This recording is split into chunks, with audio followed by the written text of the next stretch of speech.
Hello, everyone. I'm David Milec, and I will talk about adapting to opponents in games. So first, what games I'm looking at, why imperfect information, and so on. Well, I'm not solving those like 24-player general sum games like those general game solving guys like. So we are looking at the simplest cases, which are 2-player zero-sum games.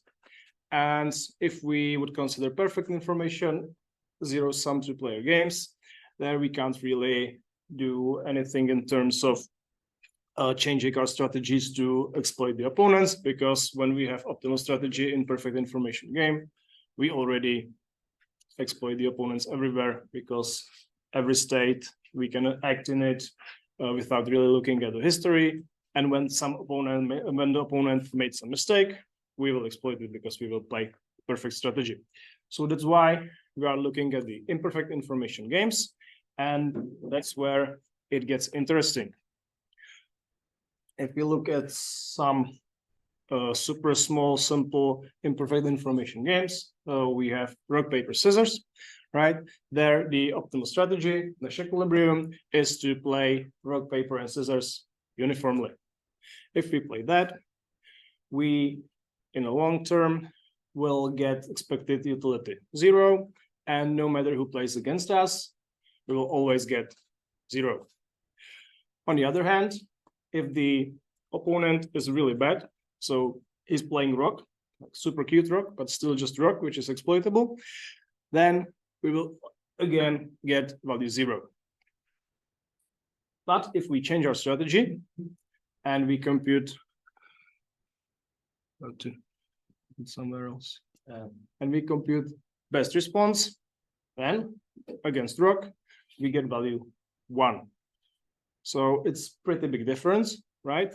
And in larger games, this can also be the case. So here, another example is full poker. So it's Texas Hold'em 2-player poker.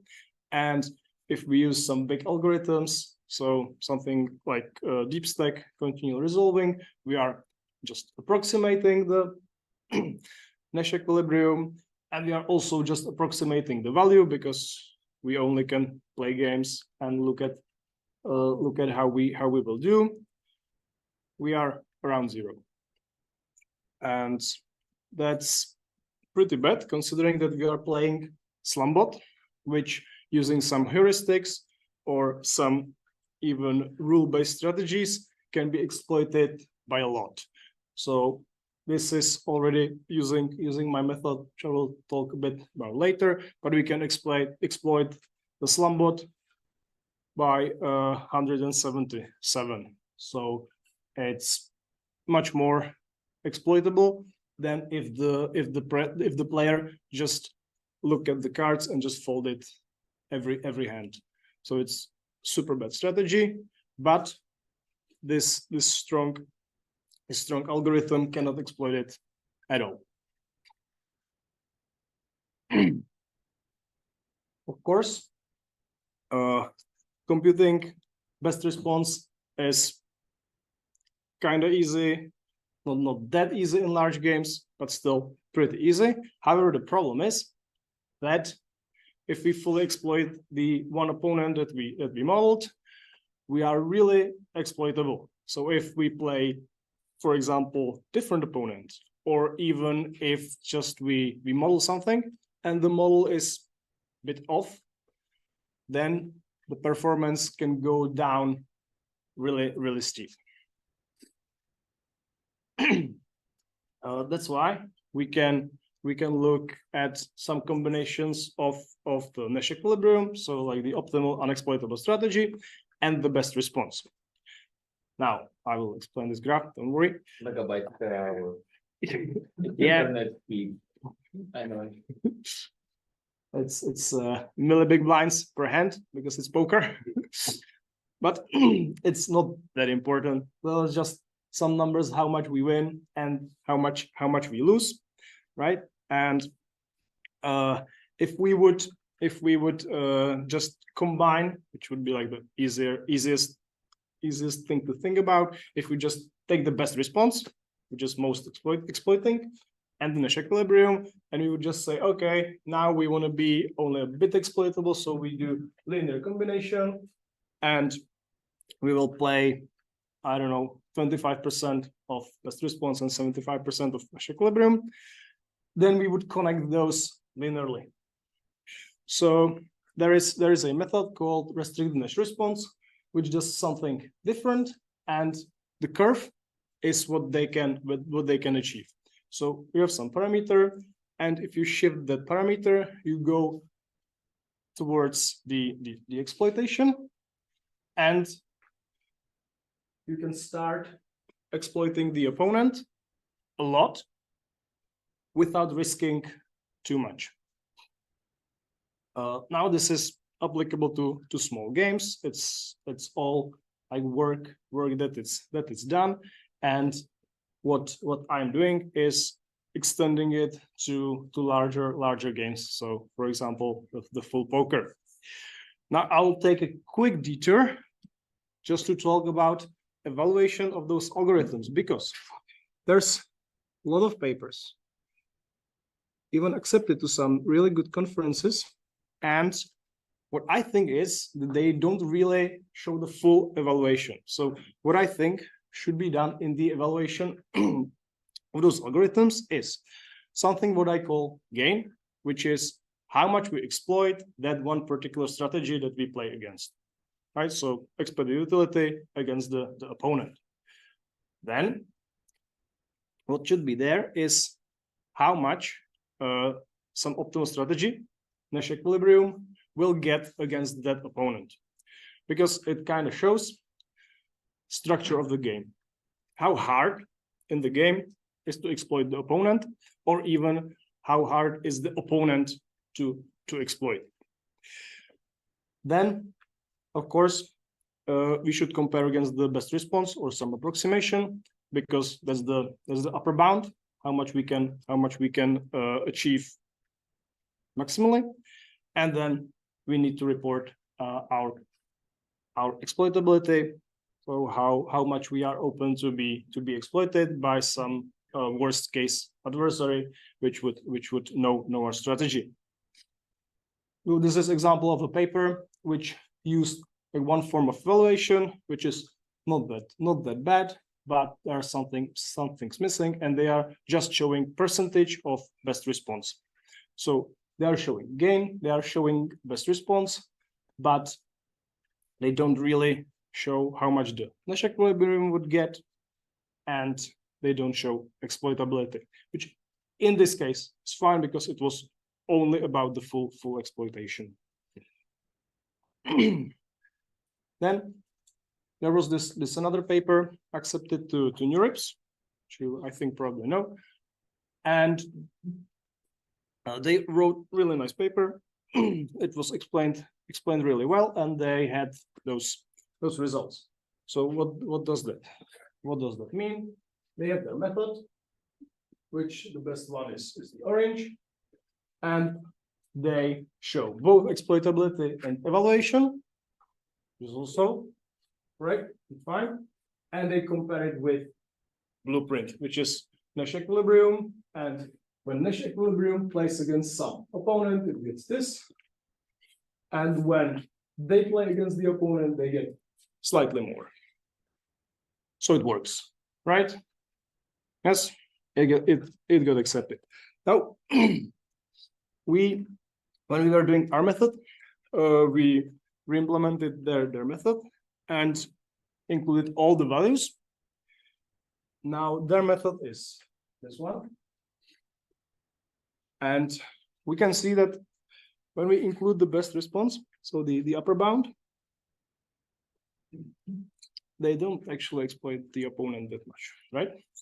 So that's why I just wanted to push that if we would be sometimes reviewing some papers like that, always look for all the values that should be there and ask for them. And this picture nicely connects me back to my work, because the blue one, of course, is our algorithm. So it can exploit the opponent. We can somehow use the parameters to limit the exploitability, and how exactly does it work? As my colleague talked about the resolving,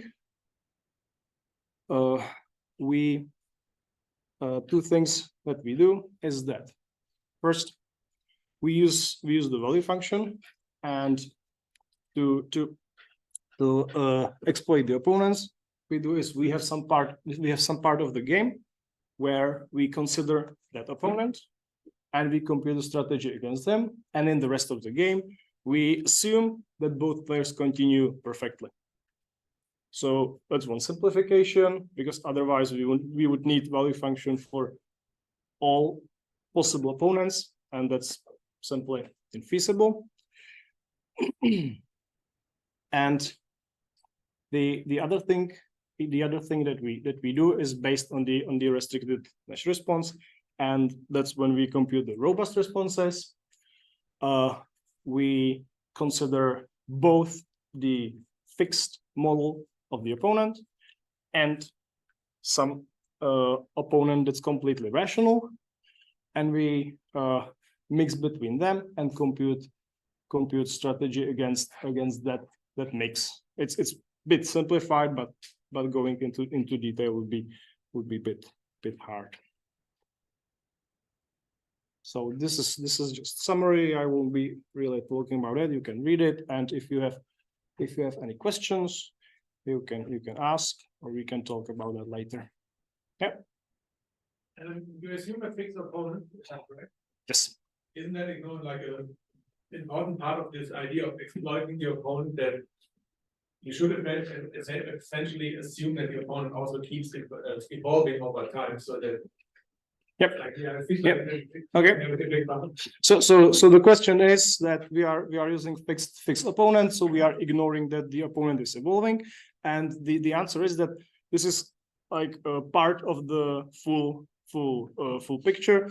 A full method that I would like to have is like both opponent modeling and opponent exploitation, and this is just the opponent exploitation part. So in this, I already assume that I have some model, and fully it would be either that we gradually like build the model and change it during the play, or that we have some portfolio of different models and we adapt probabilities over this portfolio.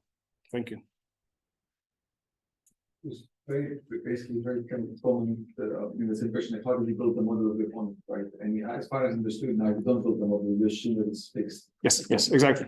I mean, I remember when they beat it was a paper from Bodislav, when they beat one of the first poker players, when it was a professional match, what they've done is they've calculated all the non-dominated strategies. Like they did exploitation by, I think the other had restricted national, had a massive number of non-dominated strategies. By massive, I mean around 50, and they adapted by doing UCT on them. So they had a bandit on top of all the non-dominated strategies, and then they started. So they never did the modeling because they claimed that it took way too long.